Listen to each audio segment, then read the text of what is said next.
It's recording good. I'm making a part two on this video real quick. Listen, there's there's a couple things I forgot to mention. Listen, they tell you to practice. They're trying to take the things I'm doing and incorporate them into the facility, and I'm trying to tell them some of these patients are on so much medication that they shouldn't even be exercising. Medication will cloud your meditation channels. So when you're trying to meditate, the brain fog from the medication that you're taking will ruin your meditation. Like everything comes down to staying away from psychiatric medication. They do not help anybody. And if my father was ever in front of a psychiatrist, he would end up on a mood stabilizer, an antipsychotic, an antidepressant, and with Peter Bregan's book Medication Madness, you never want to take an antidepressant medication. They lead to suicidal and homicidal behavior. And you won't be able to jack off. When a girl can't orgasm, she's down in the city relapsing on drugs because she can't orgasm anymore from the antidepressant that she's taking. And the other thing is that when I was going to the YMCA 2 or 3 times a day for 2 or 3 weeks at a time, and then all of a sudden in my apartment with 540s in front of me on my coffee table, drinking like a fish, and signing myself into building 50 the next day when I was in my mid-20s, I was like, that's because I was isolated. And I was like, that psych program, you weren't working on any of this with your therapist? That's not normal. I was like, it wasn't until after I left the program when I started meditating and gained a lot of insight about my life and how I could have done a lot better. My family owned and operated a couple businesses. My grandmother had a child care center. She just sold out the business. My grandfather had a restaurant that was family owned. And so I'm just hoping they left me a good inheritance fund, because this is the other thing that's going on. I could have been enjoying my vacations. My family has a condo in New Jersey. I could have been enjoying the vacations at my family's condo in Wildwood and jogging up and down the boardwalk every summer. It was in great physical shape when I was 17, 18, and 19 years old before I went to a psychiatrist. I could have been enjoying sun tanning on the beach. I could have had a hot girlfriend if I would have just stayed the hell out of psychiatry. I was like, when I came back from Florida and blew that settlement check out there, that was young and dumb. That was being stupid, and I'm smarter now. Like, I know what not to do next time you run into money like that. And that was all because I didn't want to go back to jail for a $5 baggie of marijuana that wasn't even for me. I purchased it for somebody else. And I didn't want to go. I knew they were going to violate my probation, so it's like a stupid ass. I took off down to Florida, and the whole time I was down there, they told my probation officer that I was working, so I didn't even know where I was. And then I came back, and I was broke at my father's house, and he was moody, hard to live with, and stuff like that. If I wasn't at his house, I probably would have never went to a psychiatrist. But I went to the psychiatrist. I asked for something that I heard about in a rap song, and like they said in Peter Bregan's book, the drug trials from the drug companies are relatively short because most people drop out of the studies because of the side effects of the medication. As soon as I started taking the medication that I specifically asked for, the doctor looked at me and he wasn't going to give me anything. I asked for it myself. Once I saw what it was doing to my body, I would have stopped taking it, ditched my script, and got my life back on track. But because probation was involved and I was going in for a violation, they said, are you taking any medication? Once it's on file and it's on paperwork and they transfer you over to mental health supervision, it's hard to get out of it. And every time you're ever on probation again, they look you up and they try to put you back in programs and put you back on medication, and not taking into account how much better your life's gotten since you came off the medication and lost all that weight and you started working again.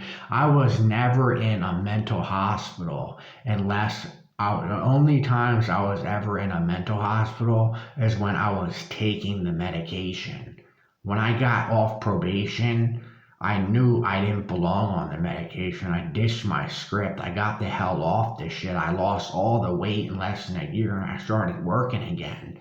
And my mind activated and I started looking up things on the internet like the closest reptile show to go to and stuff like that, which for some reason all of those years I was ordering stuff from Ken the Bug Guy and had a bunch of tarantulas and scorpions and stuff, had a boa constrictor, but I wasn't going to the reptile show. I was like, the psychiatric medications. And I was off. Another thing I was doing when I was younger, I was zooming around on Google Satellite and I was looking up the local spy shops and stuff like that around my area to see if I could go to the spy shop. And when I got on medication, they dull down your brain. They make you stupid. They make you less aware of your thoughts, feelings, and emotions. I stopped browsing around on Google Satellite. I didn't type into my GPS the nearest spy shop, even just to go to look around, even if I didn't have money just to go look. I didn't do that. I didn't look up the reptile show. When I was younger in my neighborhood, there was a reptile breeder in my neighborhood. And I was like, if I would have stayed out of psychiatry and I would have kept on the path of fitness that I was on, because I was working out. I was working 60 hours a week. I was one of the best workers at my job. I was in great shape working out for an hour or two a day. I jogged 10 miles on the treadmill. And then a year later, I was in a psych program filing for disability. I was disabled by the medication. Why the hell would you ever ask for a tranquilizer when you're that fit and you're in that good shape? And when I was younger, from a generational perspective and a programming perspective, like I talked about in The Good Life, when you were in your teenage years and you're developing, you're learning about who you are as a person, and a lot of that's parenting and your parents and your influence of your mother and your father and stuff and the people that you're around. And my mother would eat dinner at a separate table and she would yell at us, and I remember her screaming at us on the way home. We had free childcare, daycare center, because my grandmother owned the business, but my parents were divorced, and my mother was like bitching, yelling a lot in the house, checking the house, all paranoid. Made us sit at the door so she could check the whole house every time we left. Do you know what I mean? Saying grandiose things about the other side of the family, like saying stuff. My father was this, my father was involved with that, putting these ideas in the kids' heads when they're teenagers, and eating dinner at a separate table. Do you know what I mean? Like it wasn't like a household where like there was any type of talk about your homework and stuff like that, and I dropped out of high school. Do you know what I mean? But looking back on that was like childhood psychological development, and then she dropped us off at my father's house when we were teenagers, and I loved going up to my father's house because I could ride my dirt bike, I could ride my three-wheeler, we had a snowmobile, until he started to become abusive, and he punched me in the face at locker room one day because I got suspended from school. I was looking forward to my suspension. I wanted to ride my dirt bike for the next 3 days. And then he dragged me down the hallway one time and threatened to splatter my brains all over the floor. So when my father started to get abusive, I lost respect for him, and then I had an attitude with him after that. And anybody would. That's completely normal. But back to what I was saying. I got 5 more minutes to record. But so let me just try to retrack of what I was talking about and pick up somewhere. when you're in that good shape, I moved out of his house when I was 18 years old. I went down to work at a different McDonald's. I was working 60 hours a week, and I got an apartment and stuff like that.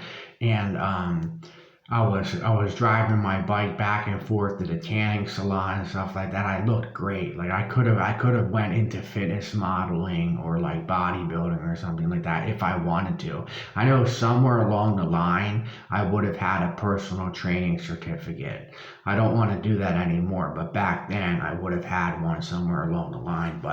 And then you end up blowing through a settlement check in Florida, going back to your father's house, which the way his mood was, and then going to a psychiatrist and asking for a medication that you heard about in a rap song, and you were missing out on your vacation life because you were overweight on the medication throughout your 20s. So you weren't going up to the boardwalk at your family's condo that you normally would have been doing when you were 17, 18, and 19 years old. It was like my last vacation out there. And now they're so old, they're ready to sell the place. So I missed out on my vacations throughout my 20s. I could have been suntanning on the beach and jogging up and down the boardwalk. I missed out on my financial life because I dropped out of high school because I was listening to rap music. I wasn't taking school seriously, and nobody in my house was reinforcing doing their homework and stuff like that. And from a programming perspective, rap music is the worst thing that you can listen to when you're a teenager and you're discovering who you are as a person. A white boy from out of that kind of neighborhood, you're not from that kind of environment. Why the hell would you ever listen to that kind of music? From a programming perspective, it's the worst type of thing you could listen to. And then the fact that your grandparents own businesses, they would have paid for your college. If you would have graduated high school, your grandparents would have paid for your college, and you could have had a better, you were living financially restricted because when you went to the psychiatrist in your early 20s, you were disabled by the psychiatric medication you were taking. Before that, you were working 60 hours a week and you're one of the best workers at your job. You started taking this medication, it made you gain a bunch of weight. The probation office wanted you to stay in the psych program that they put you in, and then you were trapped in it for the next few years. And you could have been doing a lot more with your life. When you came off the medication, you lost all that weight, you started working again, and all you needed to do at that point was go find a girlfriend and move out of that apartment and find a new place to live. And your whole life would have been better. And then the pandemic hit, I lost my wallet, I broke my tablet, I couldn't get to the dispensary, my car broke down, I lost my apartment, everything fell apart. So, but when the story goes like, the medication does not help anybody. It completely ruins people genetically, it impairs their metabolism, makes them stupid. The patients in here are asking stupid medicated questions. I can tell, but I can see I can recognize some similarities. And the mental health workers, they're trained to just go along with this and enforce this type of treatment. And I call it medicating America. That's essentially what Montgomery County is doing. They're referring everybody to psychiatry and putting everybody in psych programs, and it needs to be stopped. It really does. The medication is not helping anybody. They need to start taking a more holistic approach to treatment. And I have to wrap up my video now, but you were living financially restricted because you were collecting Social Security. And to make it out of that paradox, you have to advocate for yourself and get out of this realm of psychiatry and stay away from psychiatric medications because it's not who you are. Being overweight and gaining weight is not who you are as a person. So you need to stay away from psychiatry. And I have to wrap up my video now, but because I can only record for 15 minutes. Thank you for listening.